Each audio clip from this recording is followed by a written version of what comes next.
Hello বন্ধুরা, তো তোমরা দেখতেই পাচ্ছ আমি প্রথমে দুধটাকে গরম করে নিচ্ছি। কিছুটা আমন্ড বাদাম নিয়েছি।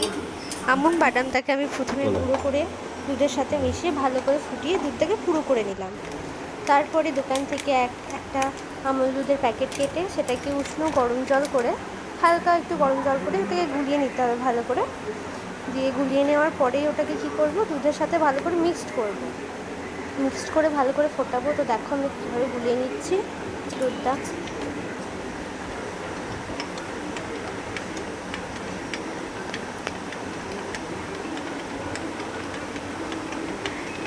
এখানে দুধটা প্রায় গোলানো হয়ে এসেছে।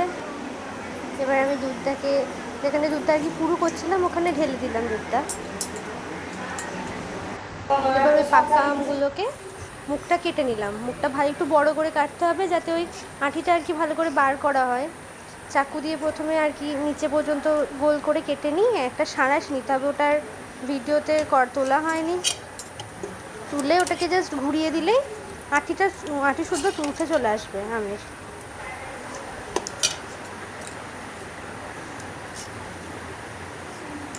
দেখতেই পাচ্ছ কীভাবে করলাম। আঁটিটা এবার উঠে চলে এসেছে। এবার ওই যে আমি দুধটা ভালো করে গাঢ় করে ফুটিয়ে রেখেছিলাম আমন্ড বাদাম দিয়ে, এর মধ্যে কিছুটা চিনিও দিয়েছিলাম, আমি চিনি অ্যাড করেছিলাম, আমুল দুধও অ্যাড করেছিলাম, সেটা তো তোমাদের দেখালামই। এবার এভাবে মধ্যেখানে দিয়ে দিতে হবে।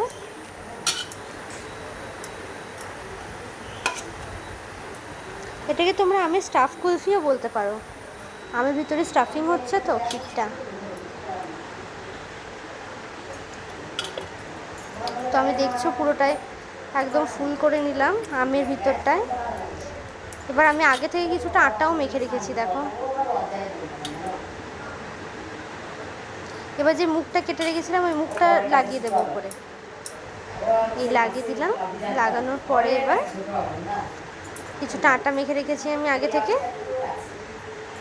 এবার এই আটাটাকে নিয়ে মুখটায় লাগিয়ে দেবো, যাতে আর কি ডিপে দেবো তো সোজা করে, যাতে পড়ে না যায়। তো এইভাবে রাউন্ড শেপ করে দেখো আমি কীভাবে লাগাচ্ছি। রাউন্ড শেপ করে লাগিয়ে দিতে হবে।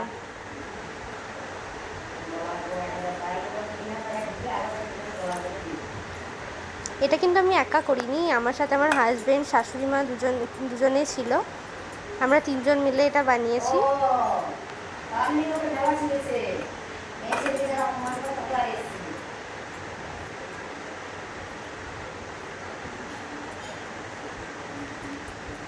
তো দেখতেই পাচ্ছ কীভাবে রাউন্ড করে আমি এটাকে লাগিয়ে নিলাম ঠিকঠাক করে।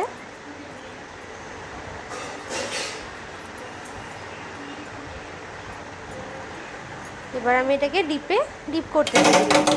এটা তোমরা 5 ঘন্টা মতন রাখলে খুব ভালো করে ডিপ হয়ে যাবে। আর আমাদের স্টাফ কুলফি তৈরি। এটা খেতে খুব অসাধারণ হয়েছিল। বন্ধুরা লাইক সাবস্ক্রাইব করতে ভুলবেন না।